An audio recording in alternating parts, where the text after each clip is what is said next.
The Stig was Andy and Jeremy's creation. He was initially to be named the Gimp, but BBC executives pushed back on it. That's when they decided to use a name given to freshmen at the boarding school they both attended when they were teenagers. The Stig was a masked racing driver who was presumably the fastest racing driver in the world. His only identity was the Stig. No one could know who he was. The viewing public, the studio audience, top-tier staff were not permitted the knowledge. Only the trio and Andy Willman knew. This brings out the behind-the-scenes eccentricity of Andy. One staffer said that if anyone had discovered the identity of the Stig, they would be fired on the spot. It must have been a very bizarre place, even for television. Now, even though they had very strict regulations, somehow it was found out that Perry McCarthy was the driver behind the mask. And that only took 1 year. Turns out Perry outed himself by attempting to copyright the Stig name. Then he was fired off an aircraft carrier, and that was that. They soon acquired a new Stig, with the same parameters surrounding the knowledge of his identity. He stuck and became not just the mascot for the show, but perhaps part of the logo. But again, one day out of the blue, the Stig wrote a book about his life as a Stig. They must not have been paying these Stigs properly, or perhaps it was all part of the plan. Let's dissect the idea of the Stig. Presumably, it was one man who did all the lap tests and all the ultra performance shots during car reviews, and perhaps this is true. They obviously knew coming into the role the amount of secrecy involved, and they still decided to unveil themselves. Why? Were they not being paid properly? Or was it a deliberate attempt to make headlines? I believe it was the latter. I also believe Perry McCarthy decided that he didn't want to be the Stig anymore. The Top Gear team took this information and decided to make a show of it. The outcome would be the same regarding Perry's departure, but heads would be turned and gossip would be forming. That's what Jeremy likes most of all, and he's quite good at generating it. A few years down the line, when Ben Collins decided to put away the helmet, it was decided he should write a book. All this generated a lot of buzz. That was amazing and astounding. It was like finding out Clark Kent was Superman. It was utterly mind-blowing. And that was the whole point. Perhaps the sole purpose of the Stig's existence. A question I have is, how do active racing drivers with full schedules in multiple race series find the time to go about doing all that? On top of that, they don't receive credit? Highly unlikely. I believe they fit a body into that suit whenever one was available. Over the years, there have been countless racing drivers on the show doing a number of activities. Every one of them were the Stig at one point or another, especially Tom Chilton. I hear you thinking, that's bullshit. Maybe you said it out loud as well. Perhaps you couldn't care less either way. Nonetheless, consider this.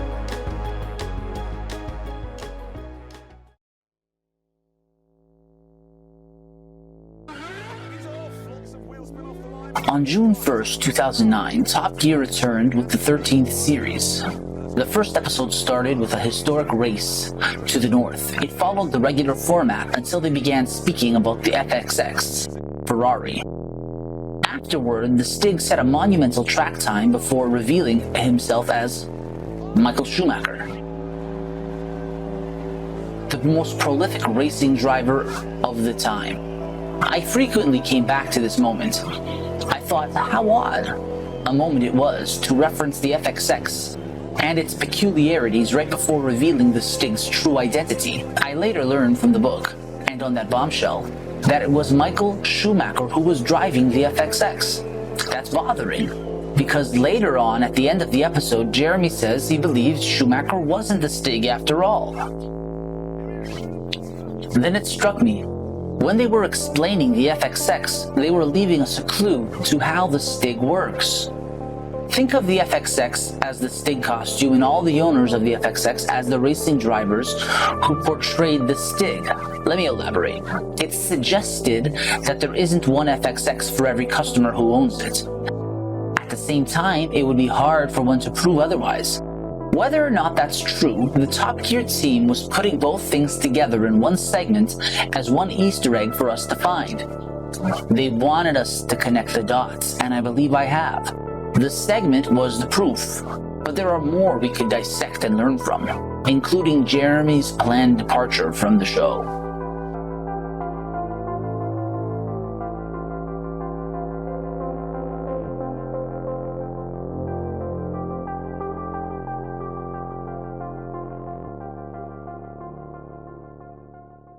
I want to come back and try and slowly crawl up that pole of yours. Oh, God, this show won't be running that long.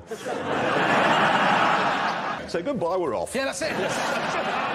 Why are we there doing what we do? I know. Why do we make Top Gear here? This is the worst country in the world for making a car program. Honestly, I think we should go, I really do, because that is civilised behaviour.